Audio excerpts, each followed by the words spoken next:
La chronique économique. Une présentation des services financiers Raymond Sanson, 118 Avenue de la Gare, Montmagny, 418-248-3583. Eh bien oui, c'est notre chroniqueur économique, financier et tout ce qui va avec, notre ami Raymond Sanson. Ce matin, c'est pas les sujets qui manquent. La Corée du Nord, Trump, les élections présidentielles en France. Vous savez de quoi vous amuser de ce temps-ci, M. Sanson? On a de bon quoi matin, d'abord. Bon matin, oui. Michel. Oui. Oui, effectivement, on a plusieurs éléments à analyser qui ont de l'influence au niveau de notre comportement économique. Hier, on mentionnait, bon, d'abord, c'est Marine Le Pen qui est en... on dit, c'est le deuxième tour, on dit qu'elle a peu de chances de passer par rapport à... C'est Macron, c'est ça? Donc... M. Macron. Pardon? Macron. Alors, on dit que c'est plus Macron qui devrait passer que Marine Le Pen. C'est un peu difficile à suivre, là, les élections. Écoute, en France, ce qu'on a vu, il y avait plusieurs candidats à la présidentielle. Naturellement, Mme Le Pen était une de ces candidates-là et qui est plus, là, vraiment, qui est très, très fermée. Elle était pour, d'abord... réexaminer l'entente européenne pour l'euro. Elle voulait aussi toucher naturellement à tout ce qui s'appelle l'immigration. Devenir un pays plus fermé que jamais. Donc, c'était, je peux te dire, il y a quand même une remontée populiste en France, c'est sûr, un peu à la Trump. Et ça l'a inquiété les marchés financiers européens un petit bout de temps parce qu'on a vu vendredi, quand la bourse a fermé, elle était en baisse, la bourse française.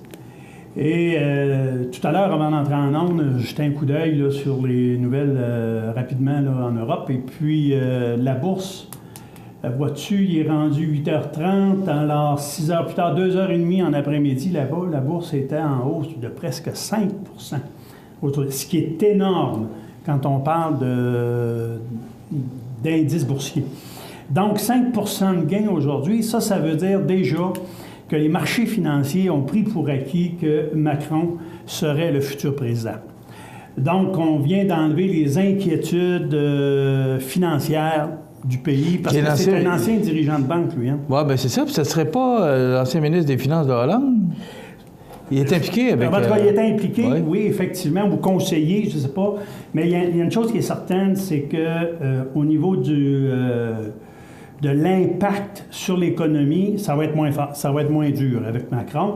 Pourquoi on prétend que Macron va passer? Parce que tous les autres candidats à la présidentielle, il faut comprendre qu'hier, les deux, Macron et Le Pen, étaient presque nez à nez, là, 23-21 % des intentions de vote. Ça veut dire que c'est 46 % des Français qui avaient voté pour ces deux-là.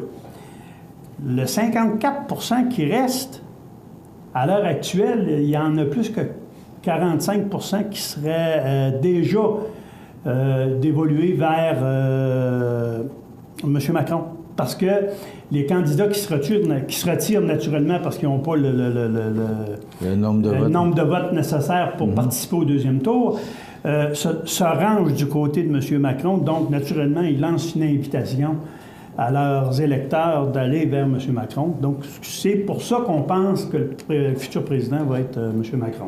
Ça représenterait 63 % du vote pour Macron et 37-38 % pour Marine Le Pen.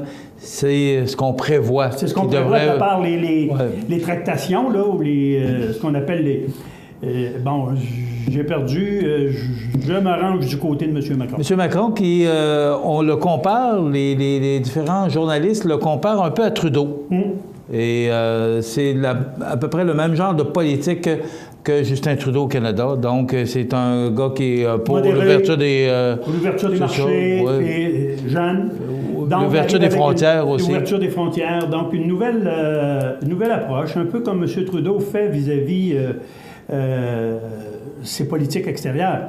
Par contre, si on ramène ça, moi je ramène ça toujours au domaine financier. Alors, si nos placements, nos investissements sont faits d'une façon appropriée dans des fonds mondiaux ou internationaux, dormez en paix, vous voyez ce qui se passe, c'est pas un problème. Au niveau pétrole, on disait que le prix du pétrole va baisser. En tout cas, il n'a pas baissé à la pompe. Il était à 49 ce matin. Du baril, là. Alors ça va avoir... écoute, les gestionnaires qui gèrent des fonds sont toujours... excusez-moi. Oups. Il avait été oublié un matin, c'est parce que ça fait presque 15 jours. C'est votre bureau, ça, M. Sanson? Ouais. Et ça va nous donner un petit peu de solidité, je pense, pour maintenir les ressources. Quant à l'entente d'agriculture avec les États-Unis, l'échange là, sur le lait, Trump me donne l'impression à l'heure actuelle qu'il jappe très fort. Oui, il va faire des choses, c'est sûr, c'est clair, c'est dans son tempérament de le faire. Mais je ne crois pas que pour l'instant, nos producteurs laitiers aient à craindre de ce côté-là. Puis, il faut bien s'imaginer que si nos agriculteurs continuent à nous alimenter au Québec, au Canada, même si on sait qu'on pourrait trouver du lait sur le marché étranger, il reste quand même, c'est qu'on a un meilleur contrôle sur les qualités et quantités de ce qui se fait ici, surtout dans nos régions. On parle beaucoup de gestion de l'offre. Là, c'est la gestion de l'offre. C'est tout simplement c'est ce qu'on appelle communément les quotas de lait. Là. Exact. C'est carrément ça. Et je pense qu'on en est venu à un point où on va consommer ce qu'on produit. Donc, ça nous évite de l'envoyer... excusez l'expression. Est-ce que ça peut faire baisser? Est-ce que ça peut faire baisser ou est-ce que ça peut faire fluctuer les prix du lait? Est-ce que ça peut diminuer, augmenter? Est-ce que ça peut avoir une incidence sur le prix Sur le prix est fixé à l'heure actuelle. Les quotas de lait ont été... le prix des quotas de lait a été fermé à 25 000 le kilo. Et même, il est plus bas que ça à l'heure actuelle. Ce qui aurait comme incidence, si jamais cette entente-là devait être brisée, puis qui rende plus de lait américain sous forme de produits protéiniques ou protéinés ou quoi que ce soit, ça pourrait effectivement emmener une moins grande production de lait pour les Canadiens. Donc, une baisse, veut pas, on va subir une baisse. Ce qu'on n'a pas encore... Parce que ça aussi, c'est contrôlé. Le prix du lait est fixé pour le consommateur. Okay? Donc, le jeu de l'offre et de la demande, c'est tout contrôlé, ça. C'est ce qui permet à tout le monde de payer un prix assez juste, puis de permettre de maintenir les centaines de milliers d'emplois dans l'agriculture. Alors, ça, c'est très important dans les mois qui vont venir de suivre ce dossier-là, parce qu'il ne faut pas oublier une chose. Les fermes agricoles, pour être plus productives, ont dû investir des centaines de millions de dollars d'argent au Québec dans les dernières années, que ce soit en équipement, que ce soit en produits à investir dans le sol, là, pour qu'on puisse avoir une meilleure production. Produire du lait de meilleure qualité à meilleur coût. Donc, il y a eu beaucoup d'investissements de fait. Le prix des terres agricoles a énormément augmenté.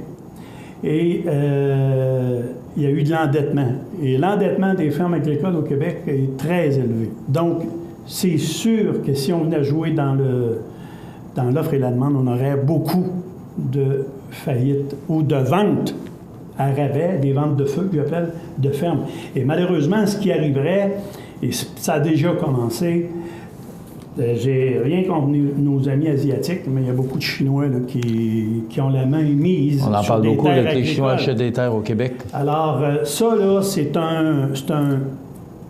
une réalité. C'est une réalité avec laquelle il faudra composer.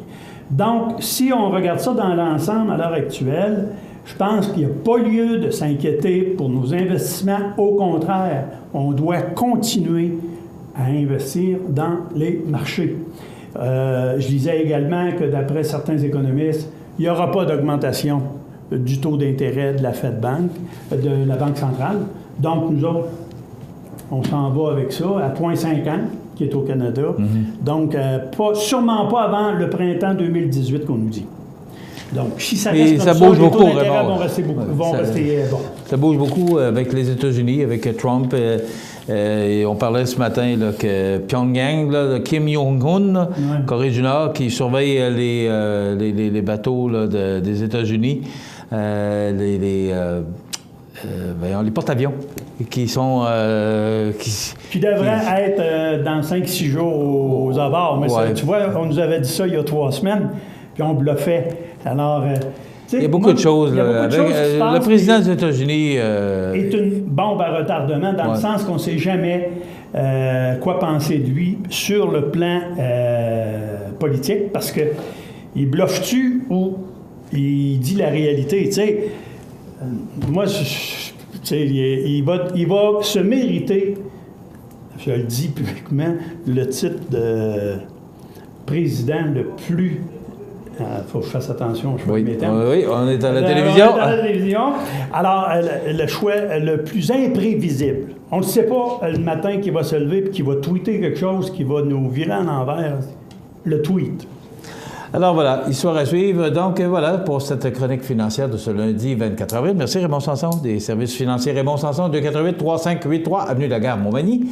On s'arrête dans quelques instants, les anniversaires IGA.